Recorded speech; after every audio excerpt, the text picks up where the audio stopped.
মুসলমান তোমরা জানোনি ইসলামের ভিতরে আমার আল্লাহ যাদের মাধ্যমে বিজয় অভিযান পরিচালনা করলেন তাদের মধ্যে একজনের নাম যদি আপনারা অনেকে শুনেছেন, অনেকে একজনের নাম আপনারা জানেন।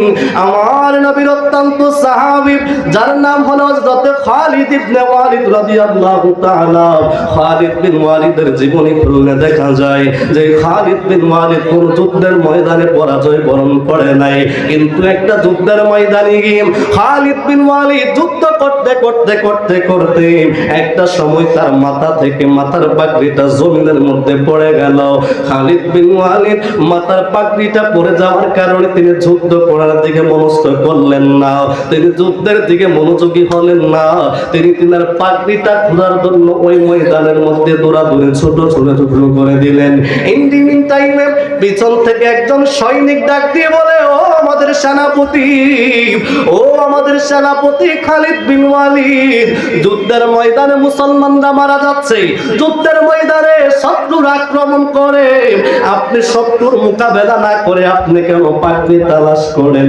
খালিদ বিন ওয়ালিদ ডাক দিয়া কয়, ভাই আমার পাগড়িটা তাড়াতাড়ি আমার কাছে দাও, আমার পাগড়ি ছাড়া আমি যুদ্ধ করতে পারবো না। এবার খালিদ বিন ওয়ালিদের পাগড়ি দেওয়া হলো।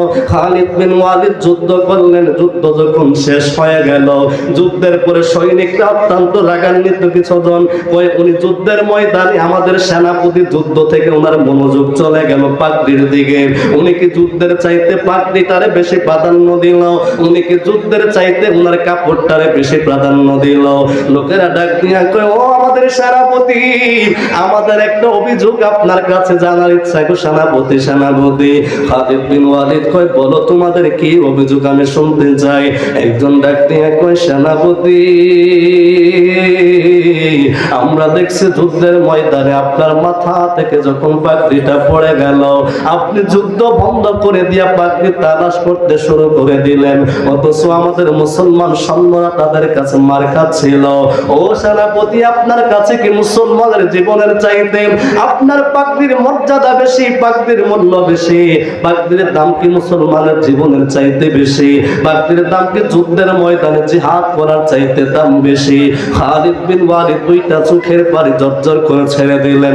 ডাক দিয়া কয়, ভাই, ও ভাই, তুমি জানো না ওই পাগড়ি আমি কেন তালাশ করছি? তুমি জানো না? তোমরা কি জানো আমি খালিদ বিন ওয়ালিদ আমার জীবনে কোন যুদ্ধের মধ্যে পরাজয় বরণ করি নাই? হ্যাঁ, আমরা জানি আপনি জীবনে কোন যুদ্ধে পরাজয় বরণ করেন নাই। ও খালিদ বিন ওয়ালিদ, আপনি কোনোদিন পরাজিত হন নাই। খালিদ বিন ওয়ালিদ কই, আমি যুদ্ধে পরাজিত হই নাই, এটা আমার গায়ের কোন শক্তির বড়াই না। আমি যুদ্ধে পরাজিত হই নাই, এটা আমার কোনো বাহাদুরি না। আমি যুদ্ধে পরাজিত হই না, এটা আমার কোনো অহংকার না। তোমরা কি জানো এর আসল হাকিকত কি? বলো না কি? খালিদ বিন ওয়ালিদ ডাক দিয়া কয়, ভাই, আমার মাথার ভিতরে যে পাগড়িটা তোমরা দেখছো এটা সাধারণ কোনো পাগড়ি না। এই পাগড়িটার ভিতরে আমার নূরের নবী, মায়ার নবী, রাহমাতুল আলামিন নবীজির কতগুলো চুল মোবারক আমি এই পাগড়িটার মধ্যে সেলাই করে রাখছি। জুড়ে কি সুবহানাল্লাহ বলা যাবে না? খালিদ বিন ওয়ালিদ ডাক দিয়া কয়, সাহাবীরা, আমার নবী রাহমাতুল লিল আলামিন একদিন যখন মাথা হলক করছিলেন, আমার নবী যখন মাথার চুল কাটতেছিলেন, ওই চুল মোবারক থেকে আমি খালিদ বিন ওয়ালিদ নবীদের কতগুলো চুল মোবারক উপহার নিয়ে আমি আমার মাথার মুকুটটার মধ্যে সেলাই করে রাখলাম। আর এই মুকুট পয়রা আমি খালিদ বিন ওয়ালিদ যতগুলো যুদ্ধের ময়দানে গিয়েছি, আমার নবীর চুল মুবারকের বরকতে আমার আল্লাহ আমি যতগুলো যুদ্ধে গিয়েছি বিজয় দান করেছে। জবানটা খুলে কি সুবহানাল্লাহ বলা যাবে না? ওই কামলিওয়ালা হাবিবুল্লাহ আমার জানের জান, বলো না কামলিওয়ালা হাবিবুল্লাহ আমার জানের জান। নবীর ভালোবাসা ঈমান, নবীর ভালোবাসা ঈমান, বুখারী প্রমাণ।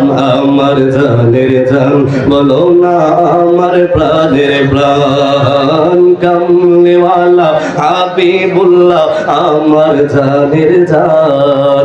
খালিদ বিন ওয়ালিদ ডাক দিয়া কয়, ও সাহাবীরা শুনো, আমি খালিদ বিন ওয়ালিদ যুদ্ধের ময়দানে জয়লাভ করেছি, এটা আমার কোনো বাহাদুরি নাম, এটা আমার কোনো পাকাপ্পুরি নাম, এটা আমার কোনো স্পেশাল কোনো গুণ নাম।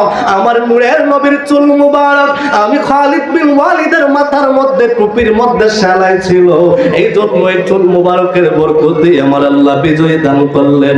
এখন বলেন দেখি সাহাবীরা কি দাম, নবীর চুল মুবারকের বরকতে আমার আল্লাহ বিজয় দেয়।